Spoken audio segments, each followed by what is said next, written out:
مولا علی کرم اللہ وجہہ الکریم نے یہ بیان فرمایا حدیث میں کہ اس جہنم کے 7 طبقے ہیں اور 7 دروازے ہیں، ہر ایک میں الگ الگ قسم کے لوگ ڈالے جائیں گے۔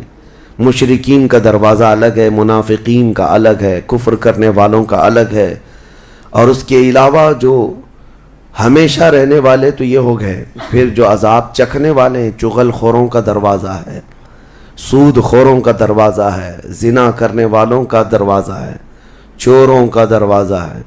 یہ سب دروازے ان الگ الگ گناہ کرنے والوں کے نام سے وہاں پر مرقوم ہیں۔ عزیزان گرامی وقار، دوزخ کو جو اس دن لایا جائے گا، فرمایا گیا کہ 70,000 فرشتے اس کو کھینچ کر کے لا رہے ہوں گے، جبکہ ایک فرشتے کی طاقت کا اندازہ کیا کر سکتے ہیں آپ؟ ایک فرشتہ یہ موجودہ پوری دنیا کو ہلا سکتا ہے، لیکن قیامت کے دن جہنم کو کھینچ کر کے لایا جا رہا ہوگا تو 70,000 فرشتے بیڑیاں ڈال کر کے جہنم کو لا رہے ہوں گے، اور جہنم کے کان بھی ہیں، جہنم کی آنکھ بھی ہے، جہنم کی ساری چیزیں میرے آقا صلی اللہ علیہ وسلم نے بتایا وہ سنتی بھی ہے، بولتی بھی ہے اللہ کی بارگاہ میں۔ اور جب لایا جا رہا ہوگا، فرشتے گھسیٹ کر کے لا رہے ہوں گے، تو وہ اپنی بھوک کا احساس کرتی ہوگی، چیختی ہوگی، اور اس کی بھوک صرف اور صرف یہی انسانوں سے پوری کی جائے گی، کفاروں، مشرکین اور گنہگاروں سے اس کو بھرا جائے گا۔ میرے عزیزوں، نبی پاک صلی اللہ تعالیٰ علیہ وسلم ارشاد فرماتے ہیں، یہ تم جو دنیا میں آگ جلاتے ہو، یہ اس جہنم کی آگ کا 70واں حصہ ہے، یعنی 69 حصے، اور اس کو تپایا جائے تو جہنم کی آگ ہوگی۔ ہم دنیا کی آگ کو سہ نہیں پاتے، ہم دنیا کی آگ میں اپنی انگلی نہیں رکھ پاتے، لیکن جہنم کی آگ اس سے 70 گنا زیادہ بھڑکائی ہوئی ہے۔ 1000 سال تک اس آگ کو بھڑکایا گیا تو سرخ ہو گئی، لال ہو گئی، پھر حدیث پاک میں ہے دوبارہ اس آگ کو 1000 سال تک بھڑکایا گیا تو وہ آگ سفید ہو گئی، پھر 1000 سال تک اس آگ کو تپایا گیا تو وہ کالی ہو گئی۔ اب فرمایا گیا جہنم کی آگ صرف اور صرف کالی ہے، وہاں روشنی کا کوئی نام ہی نہیں ہے، وہاں کوئی روشنی کا نام نہیں ہے۔ دوزخ کی آگ کا اندازہ اس طرح بتایا گیا۔ جہنم میں ڈالے جانے والوں کی صفات سورہ واقعہ میں بھی موجود ہے۔ اللہ کریم نے فرمایا کہ جب وہ جائیں گے اصحاب الشمال ما اصحاب الشمال فی سموم و حمیم و ظل من یحموم لا بارد ولا کریم۔ جب ان کو ڈالا جائے گا، یہ بائیں جانب والے، کیا بائیں جانب والے تم کیا جانو، وہ ایسی خطرناک ہواؤں میں ہوں گے وہاں پر۔ اچھا، 3 طرح کا عذاب بتایا گیا ہے، ایک آگ کا عذاب، ایک دھوئیں کا عذاب، اور ایک ٹھنڈ کا عذاب بھی ہے۔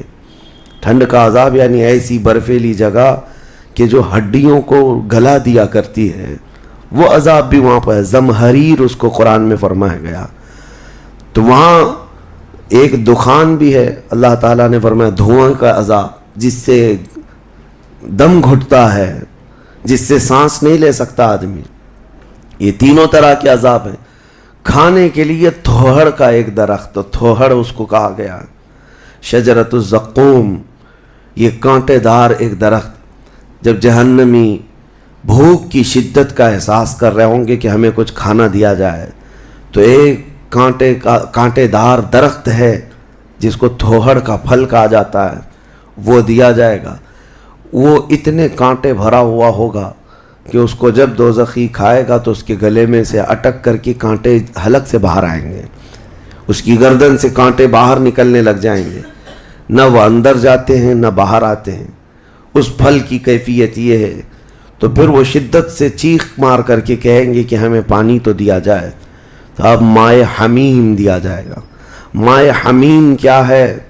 اللہ تبارک و تعالیٰ نے قرآن میں فرمایا فشاربون شرب الہیم۔ یہ سورہ واقعہ میں اللہ تعالیٰ نے فرمایا کہ ان لوگوں کو اس دن جو پانی پلایا جائے گا وہ جہنمیوں کا سڑا گلا ہوا پیپ ہوگا جس کو پکایا جائے گا، اور اس کے بعد وہ اتنا کھولتا ہوگا کہ جب ان کو پھل ہضم کرنے کے لیے دیا جائے تو وہ پانی قریب کریں گے تو ان کے نیچے کا جبڑا لٹک کر کے نیچے زمین تک آ جائے گا، یعنی اس کی جھلس کر کے آگ اتنا گرم ہوگا، اس کے سوا ان کے پاس کوئی چارہ نہ ہوگا۔ وہی پانی جب وہ پینے کی کوشش کریں گے تو وہ پھل تو ختم ہوگا لیکن ان کی انتڑیاں پیچھے کے مقام سے نکل چکی ہوں گی۔ یہ کیفیت ان کی کنٹینیو ہوتی ہوگی۔ آپ تو یہ سمجھ رہے ہوں گے کہ کتنا دردناک عذاب ہے، اس کے بعد تو موت ہے، لیکن حدیث پاک میں یہ بھی ہے کہ جب ان جہنمیوں کا یہ عذاب دیکھیں گے تو وہ اتنا چیخ چیخ کر کے داروغ دوزخ حضرت مالک رضی اللہ تعالیٰ عنہ سے درخواست کریں گے۔ حضرت مالک علیہ السلام جو جہنم کے داروغہ ہیں، اس فرشتے سے یہ پکار کر کے کہیں گے کہ ہماری بات کرا رب تعالیٰ سے، ہمارا حساب کر دے، ہمارا یہاں خاتمہ ہو جائے، ہم یہ سہ نہیں پا رہے ہیں۔ قرآن پاک میں یہ بھی ہے کلما نضجت جلودہم بدلناہم جلودا غیرہا لیذوقوا العذاب، جب ان کی چمڑیاں جلیں گی اللہ فرماتا ہے ہم دوسری چمڑی پہنا دیں گے تاکہ وہ نیا عذاب چکھ سکیں۔ حضرت کعب احبار رضی اللہ تعالیٰ عنہ فرماتے ہیں 1 گھنٹے میں 70 بار چمڑی بدلی جائے گی، 1 منٹ سے بھی کم ٹائم میں ان کی چمڑی بار بار بدلی جائے گی تاکہ وہ نیا عذاب چکھ سکیں۔ کیونکہ چمڑی جلنے کے بعد جیسے کہ سائنس بھی یہ کہتی ہے کہ پین ریسیور ختم ہو جاتا ہے، درد کو محسوس کرنے والا حصہ جلنے کے بعد کم ہوتا ہے، اور قرآن کہتا ہے کہ ہم نئی چمڑی ان کو لگائیں گے تاکہ درد کا احساس ہر بار ہوتا رہے۔ اب جب وہ 1000 سال تک حضرت مالک علیہ السلام ان کی طرف توجہ نہیں کریں گے اور پھر کہیں گے تم مجھے کیوں کہتے ہو، تمہارے رب سے کہو، اس کے بعد پھر 1000 سال تک وہ حضرت مالک کو چیختے رہیں گے کہ رب سے ہماری بات کرا۔ حضرت مالک اللہ کریم کی بارگاہ میں کہتے ہیں اے رب العالمین، دوزخ میں پڑے ہوئے ان تمام جہنمیوں نے تجھے پکارا ہے، تو ان کا فیصلہ فرما دے۔ اب رب تبارک و تعالیٰ فرماتا ہے 2 روایات میں، اس میں سارے کفار بھاگتے ہوئے دروازے کی طرف آئیں گے اور جنتیوں کو بھی بلایا جائے گا اور جنتی بھی بھاگتے ہوئے دروازے تک آئیں گے۔ جنتی ڈر رہے ہوں گے کہ کہیں ہم کو نکلنے کے لیے نہ کہا جائے، اور دوزخی اس بات کی خوشی میں ہوں گے کہ شاید ہم کو یہاں سے نکالا جا رہا ہے۔ اور جب سب پورے دروازے کے قریب پہنچیں گے تو رب تبارک و تعالی جہنمیوں سے پوچھتا ہے، سوال فرماتا ہے کہ اگر تمہارے یہاں سے نکلنے کے لیے فدیہ دینا پڑے تو کیا دے سکتے ہو؟ تو وہ کہیں گے کہ جتنی بڑی دنیا ہم چھوڑ کر کے آئے، دنیا میں جو کچھ بھی نعمتیں تھی، جتنا مال تھا، جتنا سونا چاندی، پوری دنیا، مولا اگر یہ دینے کی ہماری طاقت ہو تو ہم وہ سب دے کر کے جہنم سے نکلیں گے، پوری دنیا دے کر کے ہم تیرے دوزخ سے نکلیں گے۔ تو رب تعالیٰ فرماتا ہے میں نے تو اتنا بڑا حکم تم کو دنیا میں نہیں دیا تھا، میں نے تو صرف تم کو ایمان لانے کا کہا تھا، اور تم نے کفر کر کے اتنی بڑی سزا کو اپنے اوپر مسلط کیا۔ آج پوری دنیا فدیے میں دینے کو تیار ہو، اور کل جب تم زندہ تھے تو 2 رکعت تمہارے لیے بھاری تھی، تمہارے لیے راہ خدا میں 1 روپیہ بھاری تھا، اور آج پوری دنیا فدیہ میں صدقہ کر کے نکلنا چاہتے ہو۔ رب تبارک و تعالی جہنمیوں سے فرمائے گا میں نے اتنی بڑی چیز کا تو تمہیں دنیا میں حکم نہیں دیا تھا، اتنی بڑی چیز کا حکم نہیں دیا تھا۔ اب سنو، ایک مینڈھے کی شکل، ایک بکرے کی شکل کی کوئی چیز لائی جائے گی جنت اور دوزخ دونوں کے بیچ میں، جنتی بھی دیکھ رہے ہوں گے اور دوزخی بھی دیکھ رہے ہوں گے۔ رب تبارک و تعالی ان دونوں لوگوں سے پوچھے گا، جنتیوں کو بھی اور دوزخیوں کو بھی، کہا اس کو پہچانتے ہو، اس کو پہچانتے ہو، یہ کیا چیز ہے؟ سب پکار کر کہیں گے ہاں مولا ہم پہچانتے ہیں، یہ موت ہے، یہ موت ہے جو ہمارے ہاں آیا کرتی تھی۔ موت کو سب پہچانیں گے۔ تب رب تعالیٰ فرشتوں کو حکم فرمائے گا موت کو اب ذبح کر دو۔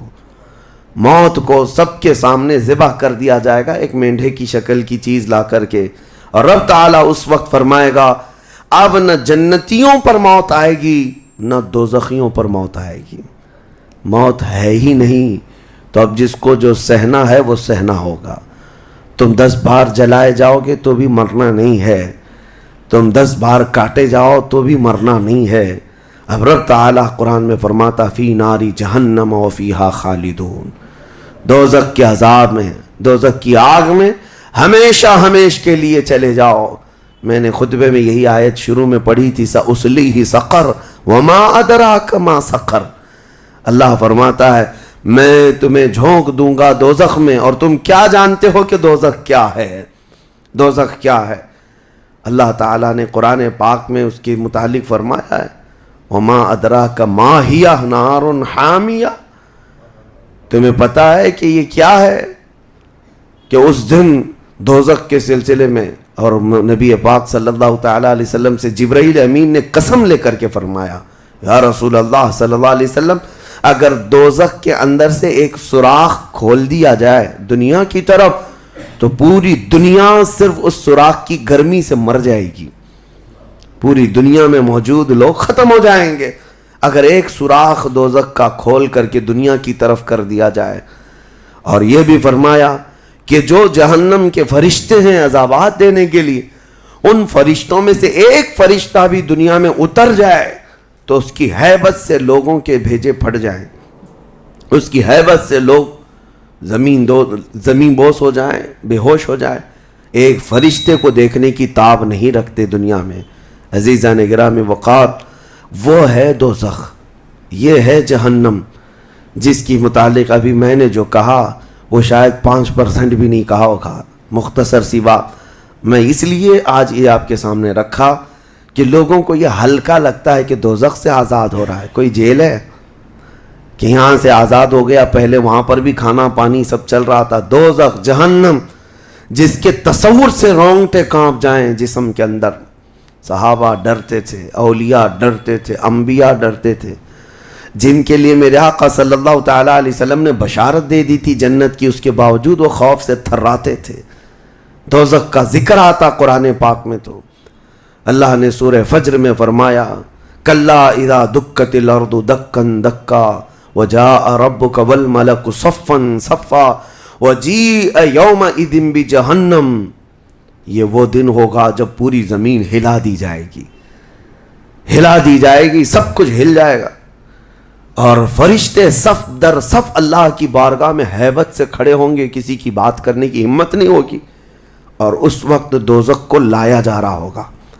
اور دوزخ کو لائے جانے کا جو منظر بتایا گیا ہے، اللہ اکبر، 70,000 فرشتے جب اسے کھینچ رہے ہوں گے، پورے محشر میں ایک ہلچل ہوگی، پورے محشر کے میدان میں ایک عجیب سی ہلچل ہوگی کہ جہنم کو لایا جا رہا ہے، دوزخ کو لایا جا رہا ہے، اور ہر ایک ڈرا ہوا ہوگا، نہ جانے کس کا نام آئے گا، پتہ نہیں کس کو وہاں جھونکا جائے گا۔ اور دوزخ کی زبان بھی ہے، وہ آگ اگل رہی ہوگی اور جہنمیوں کی طرف بہت تیزی سے دیکھ رہی ہوگی، یہاں تک کہ ایک حدیث میں یہ بھی ملتا ہے نبی اقدس صلی اللہ تعالیٰ علیہ وسلم قیامت کے دن اس دوزخ کو دیکھ کر کے رو رہے ہوں گے، میرے آقا صلی اللہ تعالیٰ علیہ وسلم، اے اللہ آخر اس دوزخ کو لایا گیا، کیا اس میں اب میری امت کو جھونکا جائے گا؟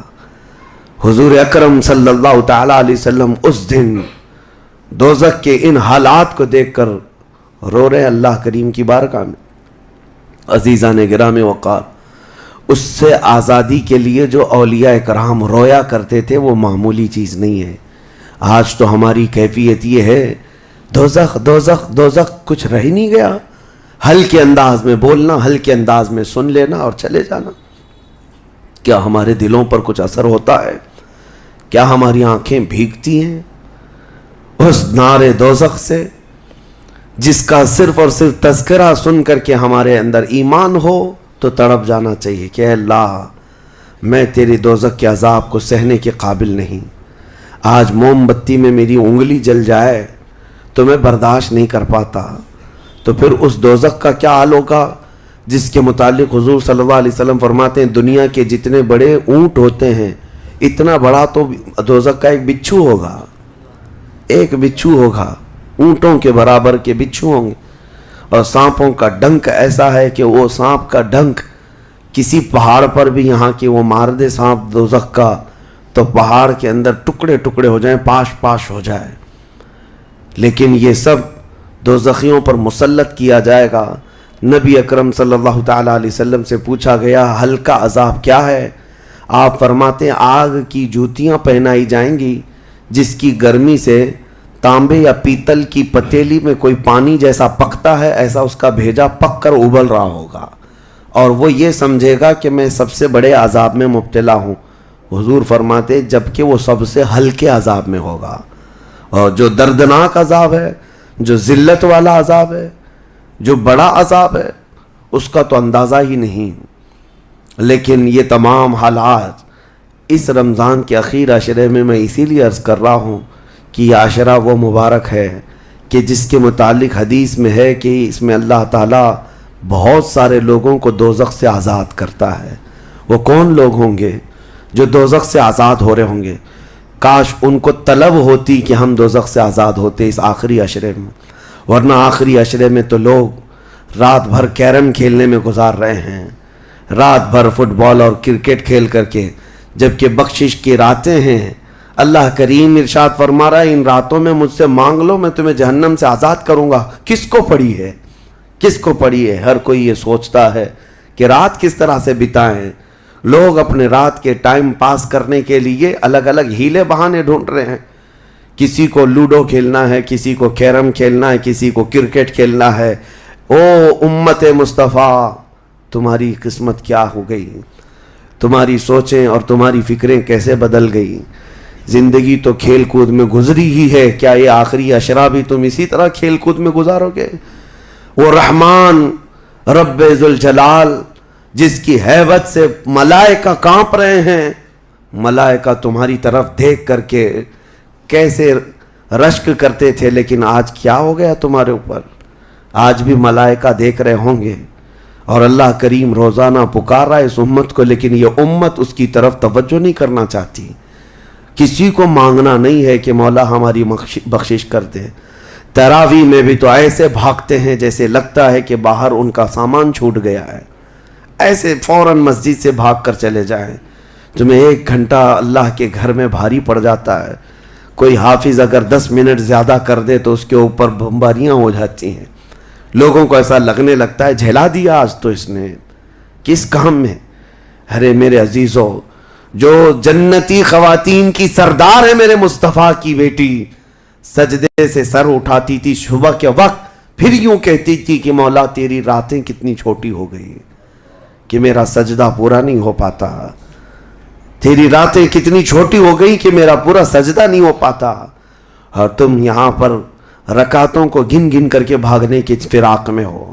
دنیا کے ہزاروں کام پڑے ہیں میرے عزیزوں، لیکن کیا ہوگا اس دن جب قیامت کے دن فیصلہ سنا دیا جائے؟ اس دن سوائے اس کے کچھ نہیں کہو گے کہ اے اللہ ربنا اخرجنا نعمل صالحا، اے اللہ ہم کو یہاں سے نکال دے، ہم نیک کام کر کے آئیں گے۔ یہ قرآن میں ہے، دوزخی ہر ایک پکارے گا ربنا اخرجنا نعمل صالحا غیر الذی کننا نعمل، پہلے جیسے کرتے تھے ویسا نہیں کریں گے، ہم اچھا کام کر کے آئیں گے، ایک بار ہم کو نکال دے۔ رب تعالیٰ فرماتا ہے کلا، ہرگز نہیں، ہرگز نہیں۔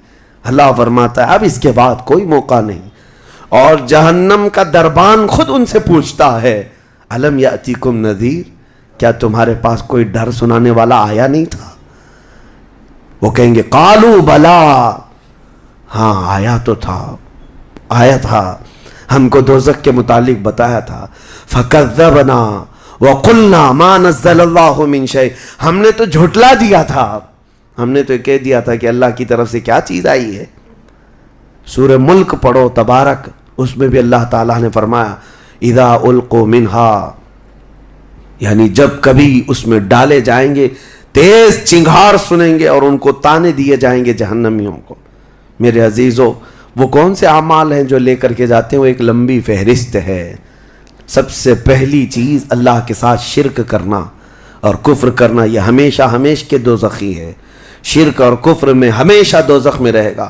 اس کے علاوہ جو گناہ ہیں اکثر دوزخی جو ہوں گے، سورہ مدثر کی آیت میں پڑھتا ہوں 29ویں پارے میں، بہت سارے جہنم میں جو گئے ہیں تو جہنمیوں سے پوچھا جائے گا یتساءلون عن المجرمین ما سلککم فی سقر، دوزخی دوزخ سے پوچھ رہے ہوں گے ایک دوسرے سے کہ تم کیوں آئے دوزخ میں، تم کیوں آئے؟ کہیں گے قالوا لم نک من المصلین، کہیں گے ہم نماز نہیں پڑھتے تھے، ہم نماز نہیں پڑھتے تھے اس لیے ہم کو دوزخ میں ڈال دیا گیا۔ وَلَمْ نَكُ نُطْعِمُ الْمِسْكِينَ، اور ہم مسکین کو کھانا نہیں کھلاتے تھے، ہم کسی مسکین کو کھانا نہیں کھلاتے تھے، دوزخ میں لائے گئے۔ وَكُنَّا نُكَذِّبُ بِيَوْمِ الدِّينِ، ہم قیامت کے دن کا انکار کر بیٹھے تھے اس لیے دوزخ میں آئے۔ الگ الگ کیٹیگری ہے جہنمیوں کی۔ میرے عزیزوں بات طویل ہے لیکن میں صرف اتنا احساس دلانا چاہتا ہوں، جب تمہارے پاس اتنا حسین موقع آ گیا، خاص کر دیا گیا کہ یہ عشرہ دوزخ سے آزادی کا عشرہ ہے، تو کیسے دوڑنا چاہیے، کیسے بھاگنا چاہیے طلب میں کہ اے مولا میرا یہ کمزور جسم گناہ آلود ضرور ہے، نفس امارہ کا شکار ضرور ہے، لیکن مولا تیری وحدانیت کا قائل ہے، تیری ربوبیت اور تیری عظمت کے پکار سے ہی میں زندہ رہا۔ آج مولا میری خطاؤں کو درگزر کر دے۔ ایک بار بھی اگر تم اس کے سامنے روئے تو جانتے ہوگا کیا، قیامت کے دن جب دوزخ کی آگ بھڑک کر کے امت مصطفیٰ کی طرف آ رہی ہوگی، میرے آقا فرماتے ہیں امتی دوڑ دوڑ کر کہہ رہے ہوں گے ہم نمازی تھے، کوئی کہہ رہا ہوگا ہم حاجی تھے، کوئی کہہ رہا ہوگا ہم خیرات کرنے والوں میں سے تھے۔ جہنم کی آگ رکتی نہیں ہے، تیز بڑھتی چلی جاتی ہے۔ جبرائیل امین علیہ السلام ایک پیالہ پانی کا لا کر حضور کی بارگاہ میں دیتے ہیں، عرض کرتے ہیں یا رسول اللہ یہ اس آگ پر آپ چھڑک دیجئے۔ نبی پاک صلی اللہ تعالیٰ علیہ وسلم اس پیالے پر جو پانی تھا اس سے آگ کے اوپر چھڑکتے ہیں تو آگ ٹھنڈی ہو جاتی، کافی دور چلی جاتی ہے، امت بچ جاتی ہے۔ حضور پاک صلی اللہ علیہ وسلم ان سے پوچھتے ہیں اے جبرائیل یہ کون سا پانی ہے؟ جبرائیل کہتے ہیں یا رسول اللہ آپ کی امت کے وہ لوگ جو تنہائی میں اپنے رب کو یاد کر کے روتے تھے، ان کے آنسوؤں کا پانی میں نے جمع کر لیا تھا۔ یا اللہ کریم کو بڑا پسند ہے وہ آنکھوں سے نکلا ہوا قطرہ، میں نے آپ کی امت کے ان خشیت ربانی میں رونے والوں کے آنسوؤں کو جمع کیا اور آپ کی بارگاہ میں آج پیش کر دیا۔ اسی لیے فرمایا گیا کہ خوف خدا سے رونے والی آنکھ کو اللہ تعالیٰ دوزخ میں نہیں جلاتا، دوزخ میں نہیں جلاتا۔ ایک آنسو کا قطرہ دوزخ کی آگ کو ٹھنڈا کرنے کے لیے کافی ہے، لیکن جب دل سخت ہو جائے تو کہاں کا آنسو، کون سے آنسو؟ جب دل پتھر کی طرح ہو جائے تو کون سے آنسو؟ ہم کو کس بات کی پڑی ہے؟ ہاں اگر 4 روپیہ گم ہو جائیں تو آنکھیں رونے لگ جاتی ہیں۔ دیکھو ابھی اگر تمہارا موبائل، گھڑی، پرس گم ہو جائے تو رونے لگ جاؤ، گھر میں کسی کے ساتھ کچھ ہو جائے تو رونے لگ جاؤ۔ دنیاوی چیزوں میں تو ہمارا دل لگا ہوا ہے، ہماری آنکھیں بہتی بھی ہیں تو دنیا کے کھونے پر رونا، دنیا کے جانے پر۔ ہماری اولاد بھی دنیا ہے، ہماری بیوی بھی دنیا ہے، ہمارے ماں باپ، یہ ساری دنیا ہے جن کے غم میں تو ہم رو لیتے ہیں۔ لوگوں یہاں تو ہم نے دیکھا ہے جھوٹی دوستی ہے، جھوٹی دوستی ہے، کسی دوست کی دوری پر ہی پتہ نہیں کتنے کتنے دن روتے ہیں، جبکہ وہ دوست نہ تمہاری قبر میں بیٹھنے کو تیار ہے نہ حشر میں تمہاری شفاعت کے لیے تیار ہے۔ ہم ایسوں کے لیے تو روتے رہ گئے، لیکن جو تمہارے لیے جان سے زیادہ قریب رسول ہے، قیامت کے دن انا لہا پکار رہا ہو، اس رسول کے لیے ہم کب روئے تھے؟